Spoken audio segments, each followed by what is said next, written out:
অতিবৃষ্টি আর উজানের ঢল তৈরি হয় জলাবদ্ধতা, ফসল ক্ষতিগ্রস্ত হয়ে ভেঙে যায় হাজারো কৃষকের স্বপ্ন। কিভাবে চলবে সংসার?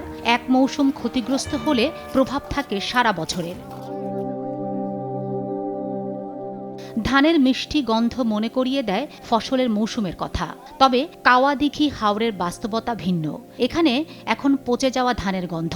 কয়েক সপ্তাহ আগেও এই জমিগুলো ভরা ছিল সোনালী বোরো ধানে।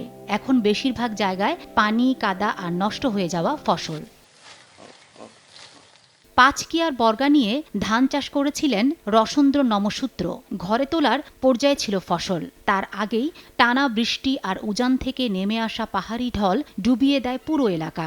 ওনার কিতা কই মুরিন মনে হয় নিচে 30-35 টাকা মারিন আছে এই ক্ষেতর তলে।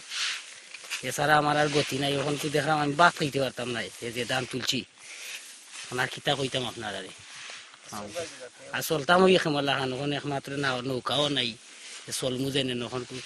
রসেন্দ্রের মা সুনীতি নমসূত্র বলেন, পরিবারের আয়ের বড় অংশই এই জমির উপর নির্ভরশীল। এখন তাদের সামনের সবচেয়ে বড় প্রশ্ন, আগামী মৌসুম পর্যন্ত কিভাবে চলবে সংসার।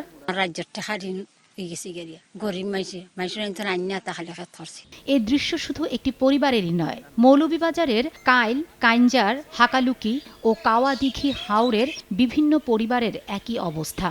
এবছরের জলবদ্ধতায় অনেক কৃষক ফসল কেটে তুলতে পারেনি ঘরে। যারা তুলেছেন তাদের অনেকেরই ধান শুকানোর আগেই নষ্ট হয়েছে। হাওর অঞ্চলে বছরে প্রধান ফসল বোরো। একটি মৌসুম ক্ষতিগ্রস্ত হলে তার প্রভাব থাকে পুরো বছর জুড়ে। আমার বয়স প্রায় 39 বছর, কিন্তু এমন পানি আমি দেখছি না কোনোদিন। এখন ধানটা জফাইলাম না, ধান যেমলা উলহাইল তখন তো আমরা সারাম না, মাসেরও আমরা বার করতাম পারমু করি। আসা নাই, তা ফুজ হয়ে গেছি। এখন যা খাচ্ছি তাতে খরচ তুই দূরের কথা, এখন তো আর ফালাই দিছি।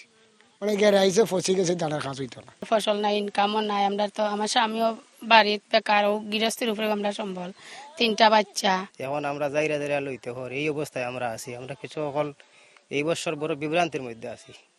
কিতা যে করতাম ফলায় হইতাম পারতাম না। মৌলভীবাজার কৃষি বিভাগের তথ্য অনুযায়ী এ পর্যন্ত ক্ষতিগ্রস্ত হয়েছে 4,500 হেক্টর জমির প্রায় 21,000 মেট্রিক টন বোরো ফসল। ক্ষতিগ্রস্ত হয়েছেন প্রায় 28,000 কৃষক। সরকারি হিসাবে ক্ষতির পরিমাণ প্রায় 82 কোটি টাকা। কিন্তু কৃষক সংগঠনগুলো বলছে, মাঠের বাস্তবতা ইঙ্গিত দেয় আরও বড় ক্ষতির।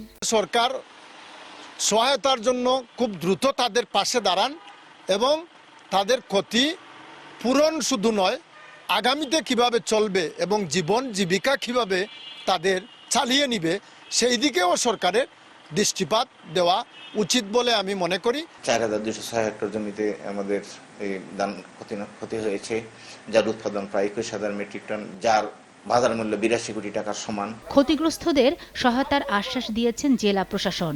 আমরা তালিকা প্রণয়ন করেছি 27,463 জন ক্ষতিগ্রস্ত কৃষকদের যে তালিকা, সেটা আমরা মন্ত্রণালয়ে প্রেরণ করেছি এবং তাদেরকে সরকার 3 মাসের জন্য একটা আর্থিক সহযোগিতা সহ খাদ্যশস্য বিতরণ করবে।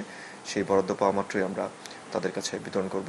মৌলভীবাজারের হাওরগুলোতে এখনো পানি আছে। পানির নিচে আছে এমন ধান যেগুলো আর উঠানো যাবে না ঘরে। আর সেই ধানের সঙ্গে আটকে আছে হাজারো কৃষক পরিবারের এবছরের হিসাব।